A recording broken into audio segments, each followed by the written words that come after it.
Yo, what's up? This is Lian and today, meron ako sa inyong i-share kung paano palitan yung ating radiator resistor. Ayan siya. Dumating na yung ating order and magre-replace ako ng ating radiator resistor. So bago natin simulan, ano ba yung main purpose sa itong resistor? Ito kasing radiator resistor is siya yung nagko-control ng speed ng fan natin. For example, pag yung sasakyan natin is normal lang yung kanyang temperature, tatakbo yung ating radiator fan ng low speed.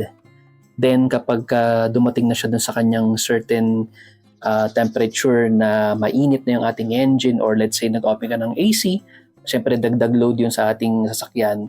So iinit na yung ating engine, mag-high speed naman yung ating fan. So like I said, resistor yung nagko-control nun. So yan, check muna natin kung ano yung itsura niya. Para sa mga nangangailangan ng code, yun yung code niya. Hindi ko sure kung same ito nung sa Hyundai Accent na kasabayan ng model natin. Pero for Kia Rio, ito siya.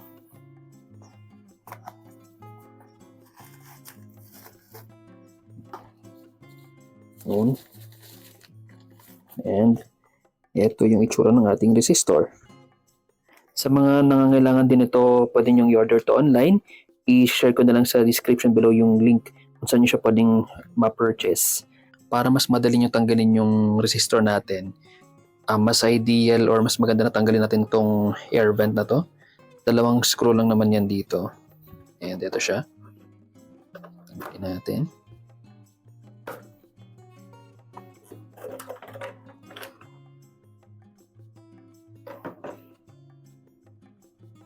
Yeah. And ayun no, kung makikita ninyo, mas may access na tayo dito sa ating resistor. Located dyan. Bago ang lahat, tanggalin natin muna yung negative terminal ng battery para iwas tayo ng check engine or any issue sa ating mga sensor.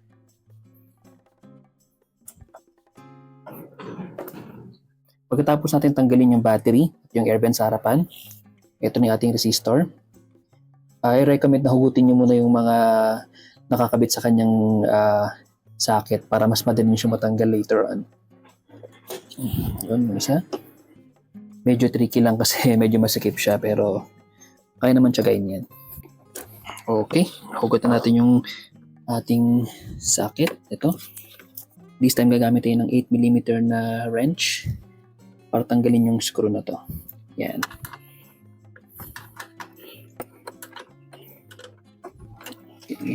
Okay. Once natanggal na yung screw, pwede nyo nang tanggalin ang ating resistor.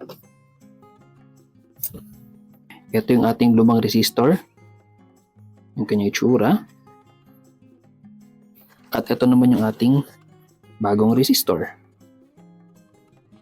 Okay. Kabit na natin itong ating bagong resistor para all goods na yung ating sasakyan. At ngayon naman gagawin natin lahat in reverse. So una nating ilalagay is yung ating bagong resistor.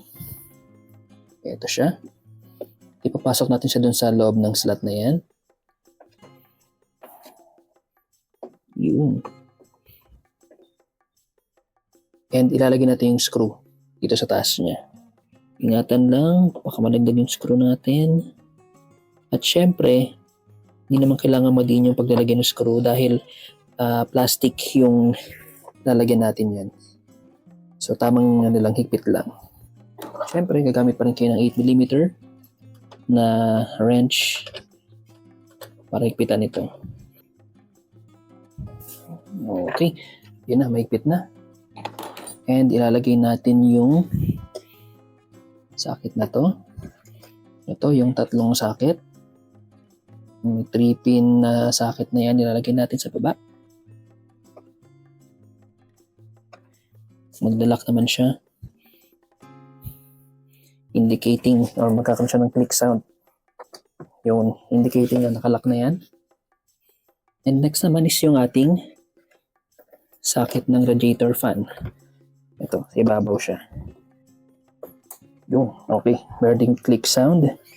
Indicating na nakalak na siya na mabuti. Okay. And there you go. Successful yung ating operation. Nakapagpalit na tayo ng bagong resistor dito sa ating radiator fan. So yun, short and simple video lang naman paano mag-replace ng radiator resistor para sa ating Kia-Rio. Again, not sure kung pwede siya sa Hyundai Accent, pero sa Kia-Rio, ito yung ating tutorial. So, yun lang naman. Share the video, like the video, and as always, stay chill.